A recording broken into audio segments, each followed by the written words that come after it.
Bismillahirrahmanirrahim. Assalamualaikum warahmatullahi wabarakatuh.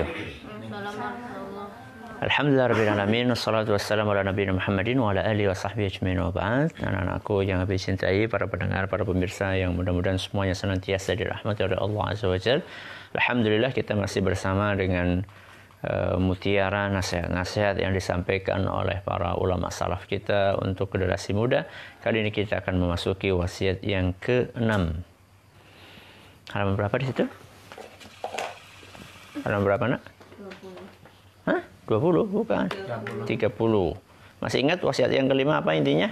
Akhirat prioritas utama dan melupakan dunia. Masya Allah. Akhirat prioritas utama dan tidak melupakan dunia. Wasiat yang ke-6 silahkan ditulis. Intinya adalah jangan panjang angan-angan. Jangan panjang angan. Jangan panjang angan-angan.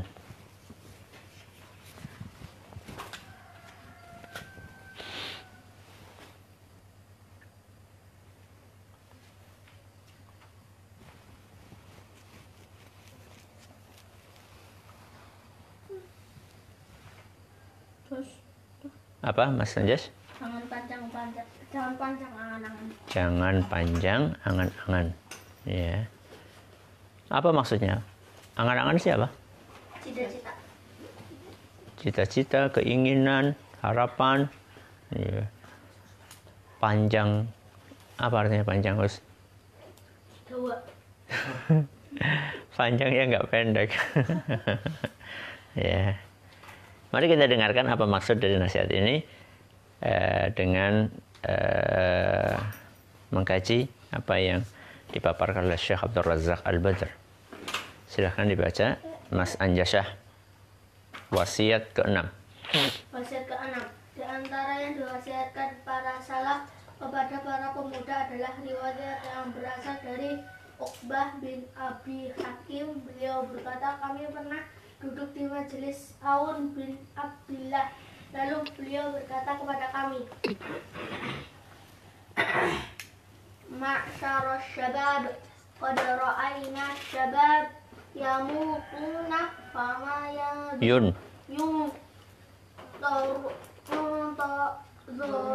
Yuntadharu bil hasadi idza balaghal minjal.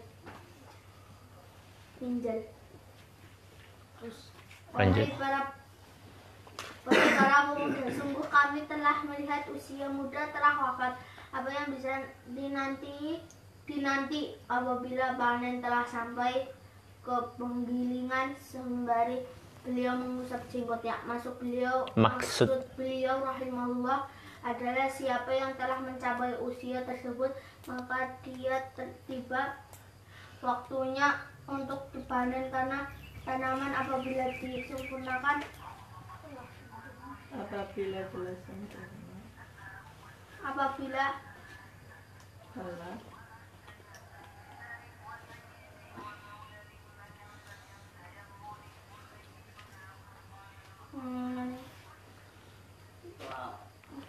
semakin dekat dengan kematian.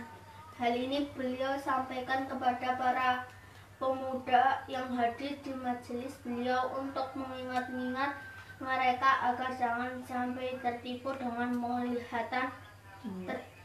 penglihatannya terhadap orang-orang yang dipanjangkan usianya, karena kebanyakan orang itu banyak yang tertipu ketika melihat sebagian orang berusia panjang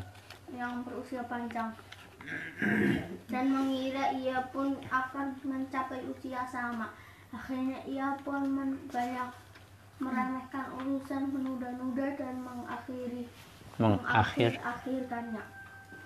Ya, Mas Usama, sebagaimana disebutkan seorang penyair, ya ammaru wahidun fayaguru qauman wa yunsa man yamutu minasyababi.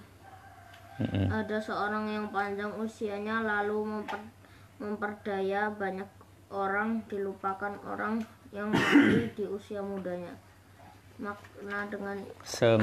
semakna dengan ini juga ada yang diriwayatkan dan dari dari Al Hasan Al Basri bahwa beliau suatu hari pernah berkata kepada orang-orang yang hadir di majelisnya, di antara mereka ada yang tua dan yang muda. Ya ma'syaras syuyukhi ma yuntadharu bizzar'i idza balagha qalu al-hasadu qala ya ma'syaras syabab inna zar'a qad tudrikuhu al-ahadu qabla ayyabluga. Wahai orang-orang yang telah tua, apa yang dinanti dari tanaman jika telah mencapai waktunya atau matang?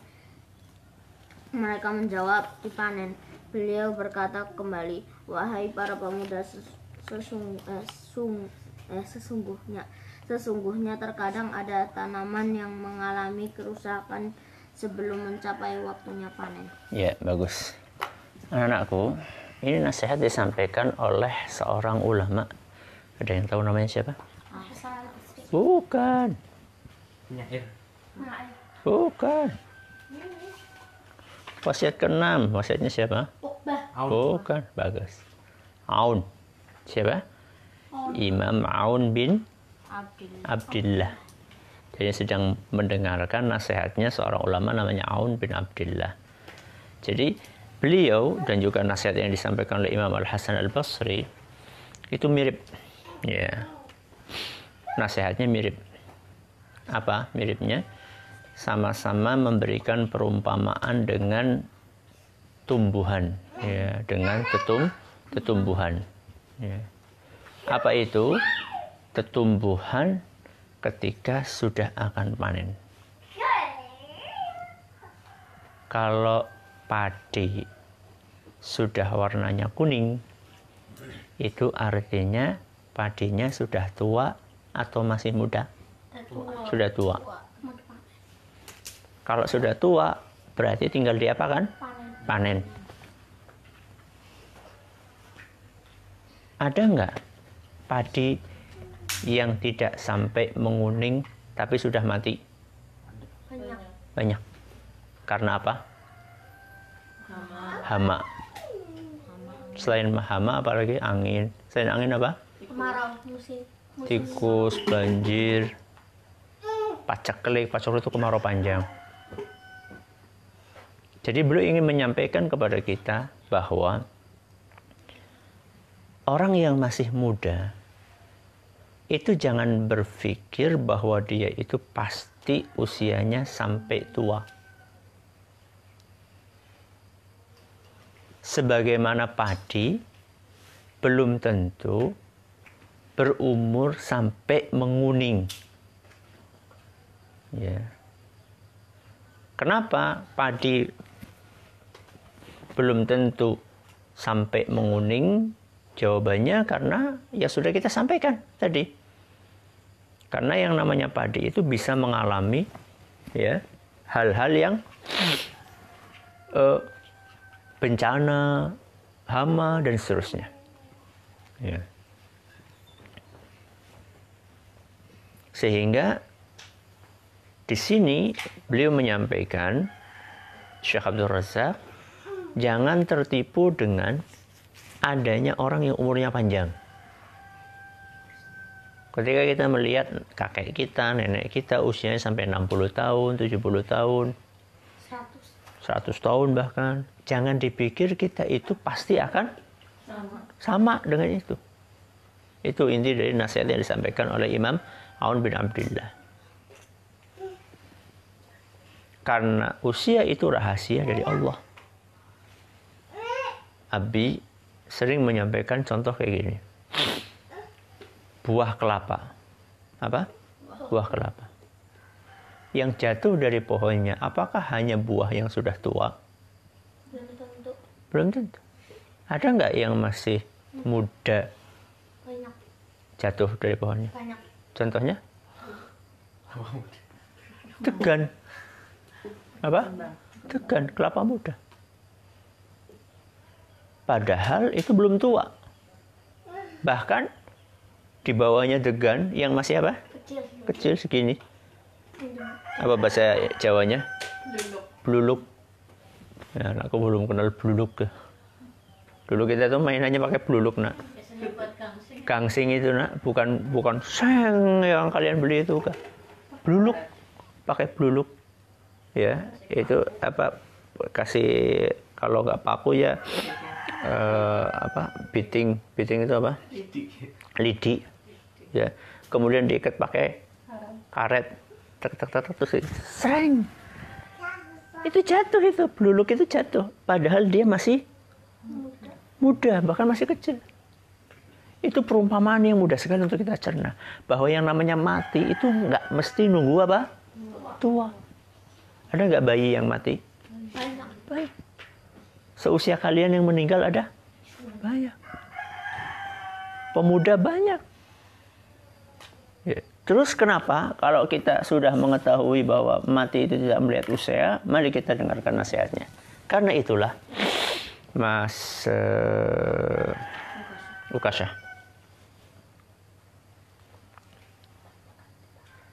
mau ganti baterai dulu? Ya. Ya. Mas Anjasa yang baca. Ya. Karena itulah hendaknya seorang muslim itu kondisinya seperti yang disebutkan di dalam sebuah hadis. Idza amsaita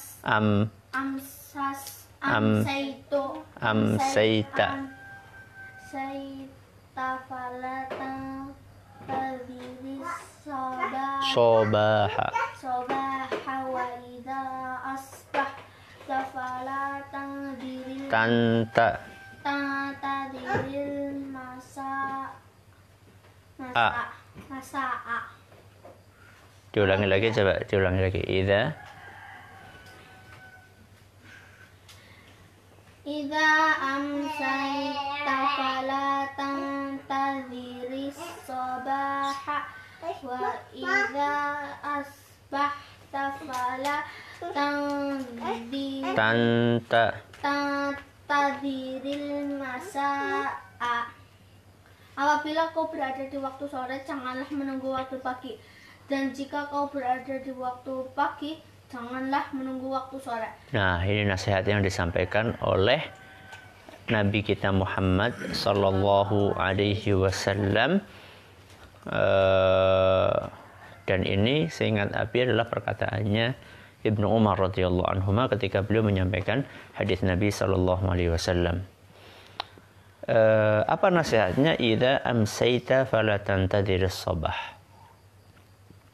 Kalau kamu masuk waktu sore, enggak usah nunggu pagi. Kebalikannya, wa idza asbahta, kalau kamu masuk waktu pagi, jangan nunggu sore. Ini namanya tidak panjang angan-angan. Tidak suka menunda. Mas Anjas, ayo ngaji sekarang. Nanti siang. Begitu siang, ngantuk. Terus apa? Nanti sore. Begitu sore, pengen main dulu.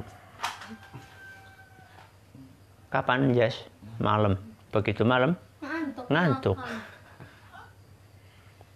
Itu gara-gara menunda. Nasihatnya, jangan menunda amal soleh. Ya. Kenapa? Karena kita kalau sudah beramal soleh, mati insya Allah dalam keadaan sudah beramal. Ya. Kemudian hati kita sudah tenang. Enak gak, Jas? Lagi mainan, Jas panggil dulu, ngaji dulu, gak enak. Lagi asik-asiknya udah ngaji dulu, ibadah dulu, setelah itu kita mau istirahat, mau ini, tidak ada masalah. Ya. Dan yang lebih parah lagi adalah orang yang menunda sampai tahun depan, tahun berikutnya. Loh, kenapa nggak ngapal Quran? Tahun depan aja lah kalau udah masuk pondok. Kalau belum mati. Jadi Kalau sekarang kita ini masih ada waktu, apalagi sekarang kita musim pandemi kayak gini, banyak waktu kosong. Ini kesempatan kita untuk genjot, bukan malah dikurangi yang biasanya setengah halaman hafalannya jadi 1 ayat, bukan. Yang biasanya 1 halaman jadi setengah halaman, bukan. Yang biasanya 5 halaman jadi berapa?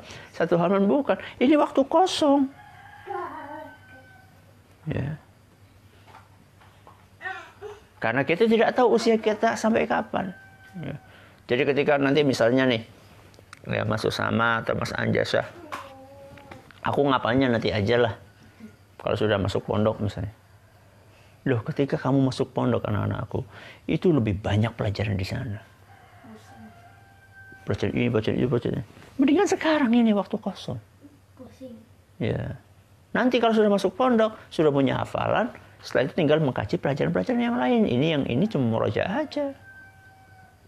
Ya. Makanya Abi bolak-balik ngasih semangat, motivasi, ya, kasih hadiah supaya termotivasi untuk belajar. Ya, ya Mas Abdurrahman Ibnul Jauzi.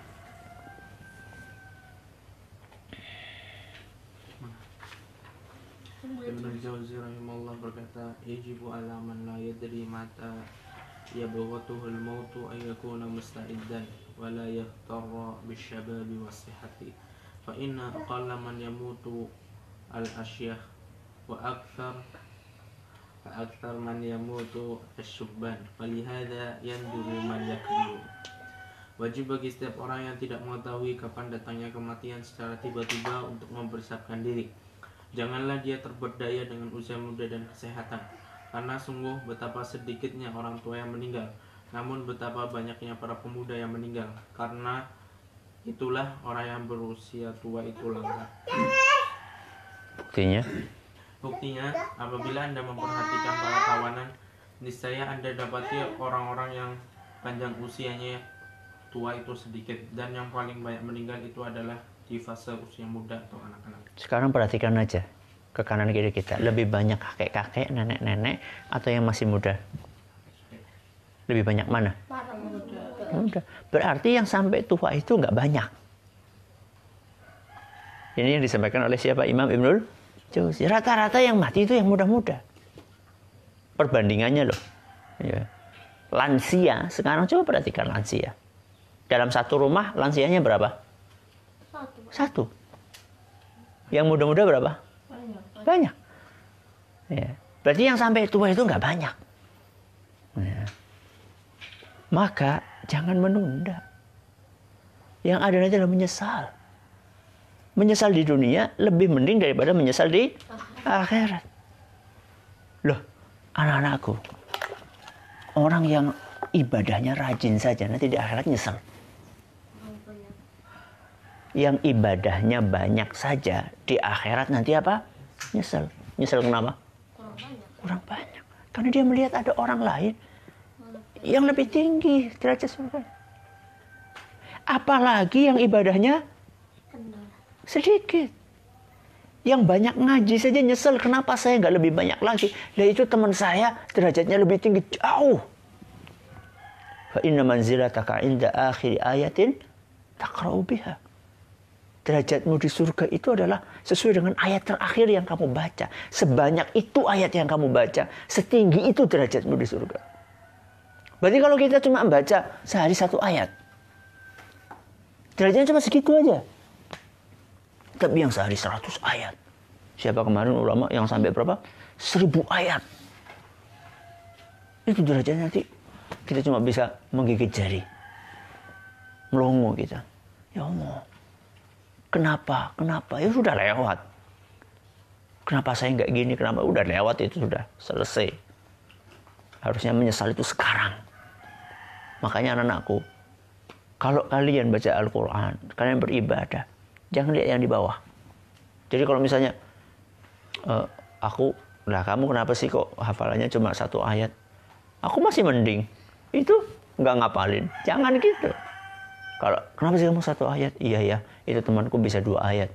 Yang 2 ayat temanku bisa 3 ayat. Yang setengah halaman temanku bisa 1 halaman, yang 1 halaman temanku bisa 2 halaman gitu.